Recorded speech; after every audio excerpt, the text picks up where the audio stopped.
The Lord be with you, and a warm welcome to you from all of us here at Power's Court with Kilbride. Well, welcome from the dappled shade of the chestnut tree on this another beautiful summer's day. We've had a marvellous summer, really, and I know I might be putting the mockers on it, but it has to be said, we're really grateful for the weather we have had this year and the heat. We have visitors over at the moment from Australia, and they can't get over the heat in Ireland. It's got too much of a bad rap in the past. So here's hoping that this beautiful weather continues, and certainly within the next 15 or 20 minutes as we spend a short while together in this little square.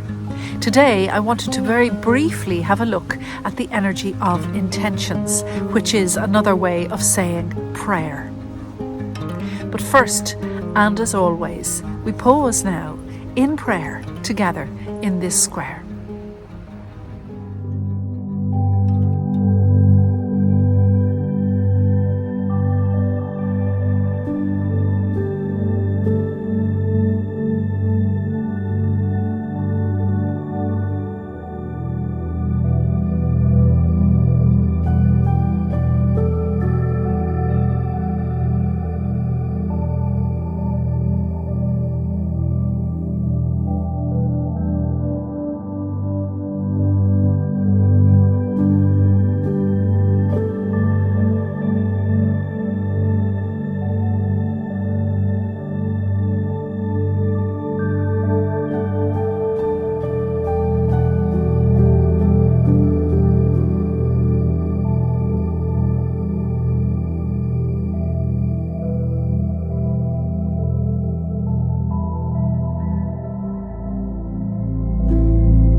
I met with a dear friend and colleague during the week, and she taught me of another way to pray for people.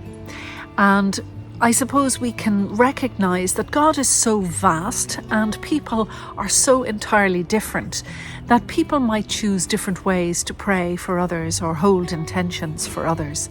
And this is a really simple and effective way to do this. She said, what she usually does is she gets a piece of paper, and in the centre of the piece of paper she just writes in large writing a person's name, the person that she wants to pray for. And then she says prayerfully she begins to think of them.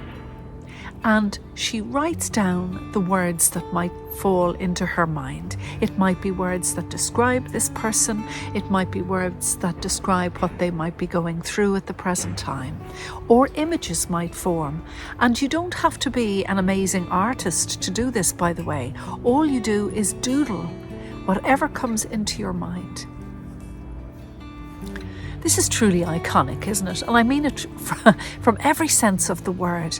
In the past, icons took years to do in some cases, certainly lengthy periods of time, because they were layers upon layers upon layers, not only of paint or of gold flake, but of intention. And each icon was made through the intention of prayer, which made it not only a spiritual practice, but a holy thing. And on our piece of paper, what we're actually doing when we're drawing down the energy of intentions around another person is we are allowing them our full focus for even 5 minutes of our lives or of our day. And we are focusing completely on their well-being and on their welfare.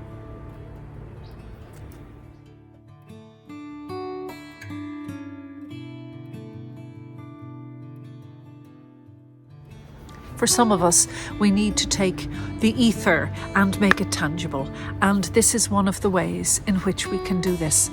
Now, the same can also be said, by the way, for a piece of scripture, and there are many Bibles that are available. Their print is rather small, but that's to facilitate a very large, wide margin beside the scriptures to enable a person to doodle or to draw or to make notes. And if you're a writer like myself, or somebody who likes to put pen to paper in various shapes and forms, well then this is the thing for you. So it's not only just for a prayer, for an intention, for an individual, it can be for anything, and it can even include scripture, possibly especially include a piece of scripture. What you're doing, as somebody in our fellowship today very astutely commented, is you are opening yourself to God to receive what falls into your mind as you think about this other person. So it is actually intentions outward, yes, but also receiving from God inward as well. So it's that beautiful flow that comes through you for the benefit of another individual.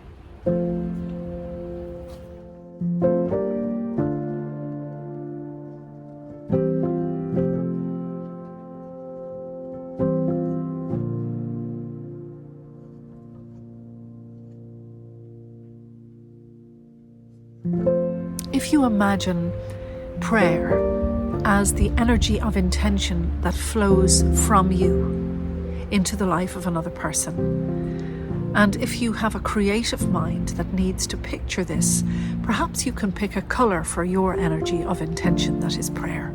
So what colour would your prayer energy be, for starters?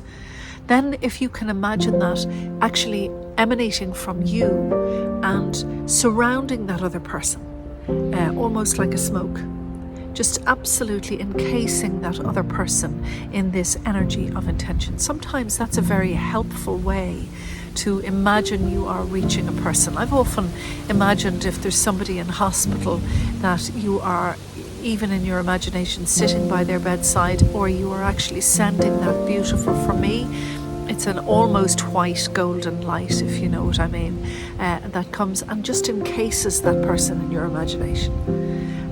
Because there are no limits to the power of prayer. There is no limits to the way we seek to express that prayer. And everything that is true and right and pure and good and filled with love is coming from your Father in heaven. So just prayerfully start into that name, that doodle, that picture, that picturing colourful intention. Just pray into it first and foremost. And you know that everything that falls under the category of love is coming from heaven and will greatly benefit that other person in your life.